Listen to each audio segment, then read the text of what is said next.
गीले गोबर के अंदर 23% ऑक्सीजन होती है। गाय माता के गीले गोबर में ये आधुनिक शोध, लेटेस्ट रिसर्च बता रहा है कि 22 रिसर्च है, ये खोज नहीं है। खोज तो बहुत पहले हो चुकी थी। रिसर्च का अर्थ ही क्या होता है? पुनः खोज। जो हो चुकी है, भूल गए, उसको खोजना। आप यह समझना कि इस बात को आधुनिक लोगों ने खोजा है, पहले से खोजी गई है। पहले से कैसे खोजी गई उसका प्रमाण भी मैं आपको दूंगा, लेकिन पहले आपके लेटेस्ट वैज्ञानिकों की खोज पर चलिए, जो पुनः खोज गई, रिसर्च जो हुआ उस पर चलिए। गीले गोबर के अंदर 23% ऑक्सीजन, सूख जाने के बाद उसमें 29% ऑक्सीजन, जला करके उसको कंडा बना दो, उपला, 38% ऑक्सीजन, और जब वो पूरा जल के राख बन जाए तो 46.6% ऑक्सीजन गाय माता के गोबर के कंडे की राख में। और अगर उस राख को विधान से तैयार किया जाए, जैसे यहां हो रही है, घी के साथ अग्निहोत्र सही समय पर किया जाए, तो 60% तक ऑक्सीजन पाई गई है राख में। और इसकी खोज पहले हो गई थी। जब पुराने जमाने में कोई बीमार हो जाता, सीधा अस्पताल नहीं जाते, पहले किसी देवता के स्थान पर ले जाते, तो वहां पर बैठे हुए पंडित पुजारी बभूति देते। बोलो देते कि नहीं देते? ये भस्मी खा लो ठीक हो जाएगा, ये भस्मी लगा लो ठीक हो जाएगा। बीमार आदमी को सबसे पहले ऑक्सीजन चाहिए। किसी भी रोग से लड़ने के लिए अगर ऑक्सीजन की पर्याप्त मात्रा है तो उस रोग से लड़ना आसान हो जाता है। इसलिए गंभीर बीमार को जब आईसीयू में भर्ती कराते हैं तो बोलो ऑक्सीजन लगाते हैं कि नहीं लगाते हैं? तो वो जैसे ही गाय माता के गोबर के कंडे की राख खाता, उसके शरीर में ऑक्सीजन मेंटेन हो जाती। इसके अलावा जीवाणु नाशक गुण तो है ही, इसकी भी जांच कर लो आप। एक गिलास फिल्टर पानी लो, एक गिलास साधारण पानी लो।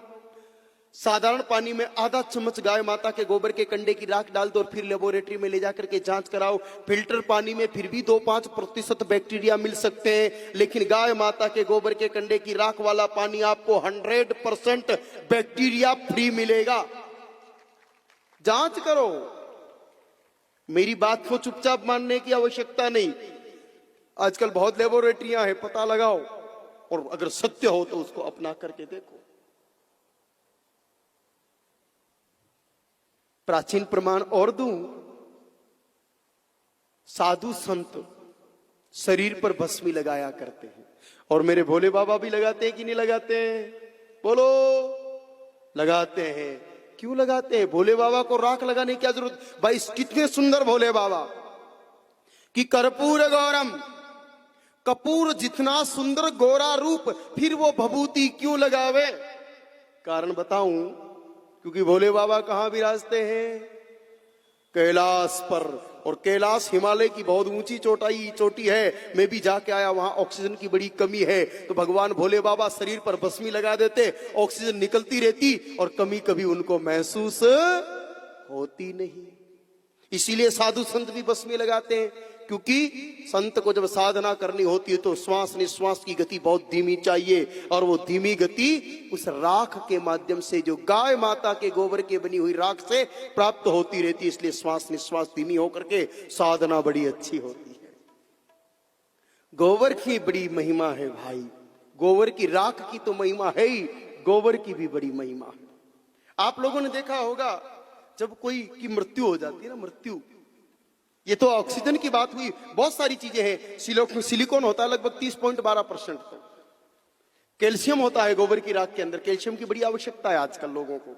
हड्डियों का चूरा खा रहे हैं कैल्शियम की जगह, राख में कैल्शियम मिल रहा है, क्यों हड्डियों का चूरा खाए? मैग्नीशियम है, पोटेशियम है। मैग्नीशियम लगभग 2.63% है। एल्यूमिनियम है जो एसिडिटी को खत्म करता है, प्राकृतिक एल्यूमिनियम है।